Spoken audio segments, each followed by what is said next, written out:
rin natin ito mga bagong pautot nila na kesyo daw merong banta-banta. Ibinunyag ni Senator Win Gatchalian ang umano'y banta sa seguridad ng Senado. Dahil dyan, pinag-work from home muna ni Gatchalian ang Senado. O, kita nyo na, pina-work from home.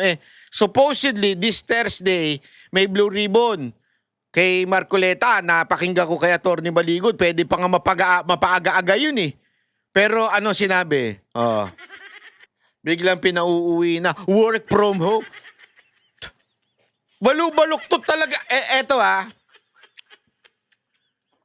kayong mga BBM senators, baluktot, booking na booking kayo. Nung una sinasabi nyo, pumasok na kayo. Cayetano, Robin Padilla, Marcoleta, pumasok na kayo na makapagtrabaho na tayo. Tapos ganyan po, muntikan ko na masabi yung, muntikan ko na kayo mamura. Pero ngayon biglang sasabihin ninyo, hindi, work from home na lang muna. Work from home na lang muna. Akala ko ba gusto nyong pumasok yung mga senador dati? Galit na galit sila, di ba? Bakit kayo absent ng absent? Kailangan na nating magtrabaho.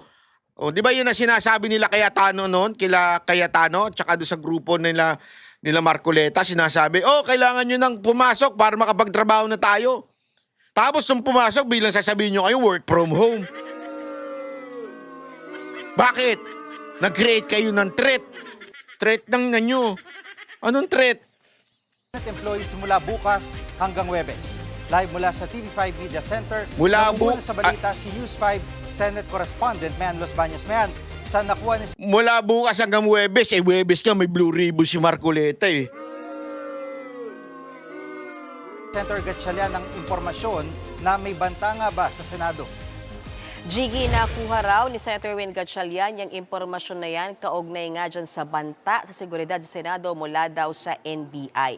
Doon sa isinagawang consultative Naniniwala ka sa meeting ng NBI? committee kahapon, kung matatandaan mo, ay nagkaroon ng meeting, di ba, yung Blue Ribbon na yan, ay sinabi raw ni NBI Director Melvin Matibag sa mga senador yung tungkol sa impormasyon na may threat o potential threat sa Senate building at sa Senate premises. At dahil siniseryoso daw nila Senator Gatchalian yung kanyang mga impormasyon ay talagang nagpakandak na sila ng inspection, ganoon din nakipag-meeting na siya diyan sa Senate Executive Committee, ganoon din sa Office of Senate. Grabe, no?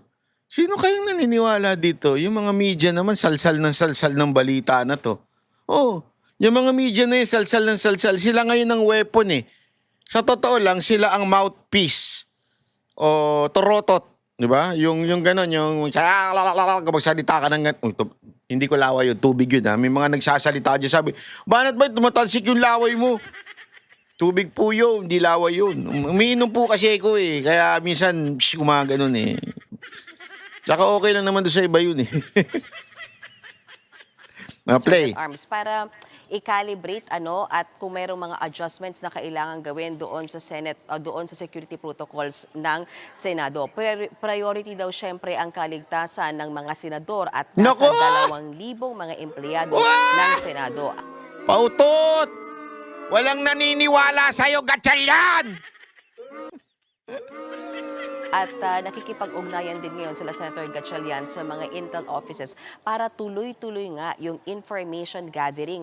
Kaugnay niyan. Alam mo, ganito na lang. Kung ila-lockdown mo, isara mo na lang yung Senado. Wala naman kayo silbing BBM senators eh. Dahil patuloy daw nilang minomonitor ang sitwasyon. At dahil dyan, Jiggy, heightened alert na ngayon ang Senado. Nagpadagdag daw sila ng forces. Mas mahigpit ang security protocol. At simula nga bukas, Wednesday hanggang Thursday, June 9 hanggang 10, ay nagpalabas na ng memo sa Senator Gatchalian at pinapatupad na muna ang work from home arrangement para nga sa Senate Secretariat at sa mga Senate employees. At ang tanging papasukin ay yung Office of Senate Sergeant at Arms. Maging kaming mga miyembro ng media, hindi na muna pwede pumasok ng Senado simula bukas hanggang... Grabe, no? Talagang, ito ang literal na undeclared martial law. Undeclared martial law talaga to. Sa akin paniniwala ko at opinion ko, undeclared martial law itong ganito. Pati media bawal na lumabas, ay pumasok. So ibig sabihin, kung magkaroon ng blue ribbon, bawal nang pumasok yung mga di ba? Pagbabawal na talaga nila para hindi makapag-testify yung 14. Oo. Kung ako sa inyo, huwag kayo susuko Senate President Cayetano, Blue Ribbon Subcommittee Chairman Marcoleta at iba pang mga senador, huwag kayo susuko. Kahit isara yan, di sa iba kayong mag-hearing. O anyway, sasabihin naman nila, illegal yung hearing nyo eh. Kahit ano man kahit gawin nyo dyan sa loob, sasabihin nila, illegal yung hearing nyo. O hindi mag-hearing lang kayo na mag-hearing. Sa kahit sa labas. Baka nga pag nag-hearing pa kayo sa taong bayan baka mas lalong matuwa ang taong bayan kasi makakapunta sila eh. Oh, di ba? Hanggang Huwebes, Jiggy. At may yung ibang mga senador ay nakatanggap din ba ng gantong impormasyon? Jiggy, narinig na rin daw ni Senator Tito Soto ang kaugnay sa sinasabing banta sa seguridad. Natural maririnig nagbubulungan nga sila Ayan Ayan na yung banta Oy mga tropa pips, sabi nung isang dyan. Yung kamukha ni sabi, mga tropa pips magkakaroon tayo ng threat Para isarado na natin to, walang papasok dito, angkinin na natin to, atin to wag natin atin to Kita nyo naman kung sino yung nagsasalita Sino yung nakikinig. Di ba? Sino yung mukhang tanga. Sige. Lagay nyo nga, sino yung nagsasalita? Okay? Sino yung nakikinig? Yung sunod-sunuran lang, parang tae. Sino dyan yung bida-bidan? Yung gustong, bakit hindi ako nangunguna dito? Ako magiging presidente.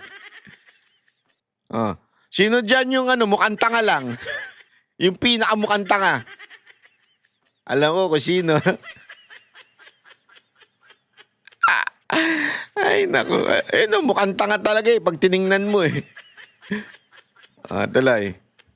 Senado, posible daw na i-consider yung lockdown ng Senado kung malinaw at delikado talaga yung security threat na yan. Habang si Senator Ping Lacson naman sinasabing hindi lang banta sa Senado ang narinig niya. May impormasyon din daw siya ng pagkadismaya sa hanay ng sandatahang lakas ng ating bansa. At base sa intel niya ay lumalakas daw nga talaga yung frustration na yan mula sa hanay ng EFP. Babala ni Senator Lacson, posibleng magamit yan doon sa mga mang-aabuso niyang pagkagalit na yan at pagkadismaya na yan ng mga gustong mang-destabilize ng gobyerno. At ang pagkadismaya daw ng mga sundalo nagmumula sa iba't ibang mga issue. Gaya na lamang ng agawan ng liderato sa Senado, nariyan din syempre yung flood control scandal at yung pagtaas ng presyo ng langis at iba pa. Sa ngayon, tahimik lang daw na nagmamasid ang AFP at hanay ng AFP sa mga sinasabing iba't ibang banta at yung frustration na nararamdaman ng ilan sa kanilang mga miyembro. Jiggy. Yung Cayetano Block, anong sinasabi naman nila? Sa ngayon, Jiggy, kini-question ni Senator Alan Peter Cayetano bakit daw ibinahagi lang yung particular report na yan ng security threat sa Senado sa iilang senador at hindi sa lahat sa kanila at hindi raw sa lahat ng empleyado. Kailangan kasi sa lahat Alam naman, sabihan mo lang yung isang block lang sasabihin mo, etong mga senador to, may threat dito Huwag natin sabihin sa iba Hayaan mo sila madelikado, basta tayo, may threat lang. Tinatanong din niya yung credibility ng NBI. Kailan pa daw ba naging lead agency sa Intel ang NBI? Nasaan daw ang AFP at ang NICA sa mga sitwasyong ito na sila talaga yung nag-a-assess ng mga Intel reports specifically kapag mga security threats, Alam mo, Jiggy, ang sabi ni Senator Alan, kapag daw ipinaparating lang ang umano'y banta ng seguridad sa iilan lamang mga senador at hindi sa kanilang lahat, pwede daw yung gamiting political instrument o political tool. Samantala, Jiggy, may babala ang palasyo laban sa mga nagtatangkang manggulo sa Senado. Pakinggan natin ang pahayag ni Palace Press Officer Claire Castro. It is now being validated and it has been deferred to the proper authorities. Sa mga nagtatangka. Para talagang ing-ing. Nakikialam. Akala mo presidente talaga Di ba? Yung style nito, kala mo talaga presidente siya. Ikaw ba asawa ni Marcos? O baka naman na kayo, sama-sama na kayo doon? Hindi, yung demeanor nito, parang asta niya, parang asawa Asawa ka ba ni Marcos? O baka number 2 ka? Hindi, nagtatanong ako hindi ko sinasabi. Nagtatanong ako. Baka number 2 ka na. Number 2 sa bilang opisyal ng gobyerno. Kayo naman eh. Kasi ang alam kong number 2 sa yung Vice President. Ito, pag gumasta, kala mo siya na yung Vice President eh. Di ba? Oh. Dudumi ng isip ninyo eh. Huwag masyadong madumi isip nyo, Brad. Dahil nga may nauulinigan po na ganitong mga security threats. Gawa. Kayo man ay senador o ordinaryong tao na nagsasagawa nito, hindi po kayo makakaligtas sa kamay ng batas. Nakso. Gawa. Sigiyan mo na Gawa kayo na sarili nyong problema, mga tapos sisisihin nyo yung parang tanga lang no? Sorry ha. Parang tanga lang talaga eh. Gawa kayo ng problema nyo. Tapos babantaan nyo yung mga sarili nyo. Balik sa'yo. Ang Labo. ulat ni Men Los Baños live mula sa TV5 Media Center. Mga kapatid, Jig Manikad po. Pagdating Nako. Kami ang boses ng masa, hindi natatakot. Katotohanan lang, di kami nalulunod. Walang bahid ng sismis, lahat ay totoo. Kahit sino ka pa, pag mali ka babanatan ka. Walang pinipili kulay, wala kaming kinikilingan. Basta para sa bayan, kami lalaban. Pag tama palapakan, pag mali banatan. Di matitinag, di matatakot, para sa bayan tuloy ang sigaw. Sa harap ng kamera, walang halong takot. Mga baluktot, lahat kayo'y tutumba.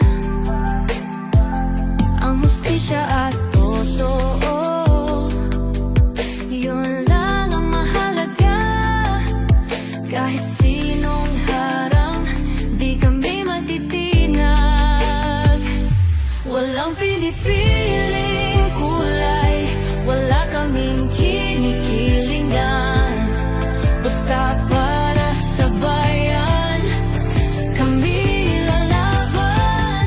Pag tama palapakan, pag mali banatan. Di matitinag, di matatakot, para sa bayan tuloy ang sigaw. Kung nasa tama ka, ikaw ay aming kasama. Pero pag mali ka, handa ka na bang mabasag? Banateros kami, walang inuunan. Dahil bayan muna, bago ang sarili.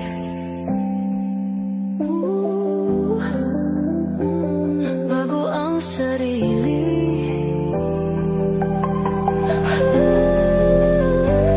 Pag tama palapakan, pag mali banatan. Banateros ang sigaw, katotohanan ang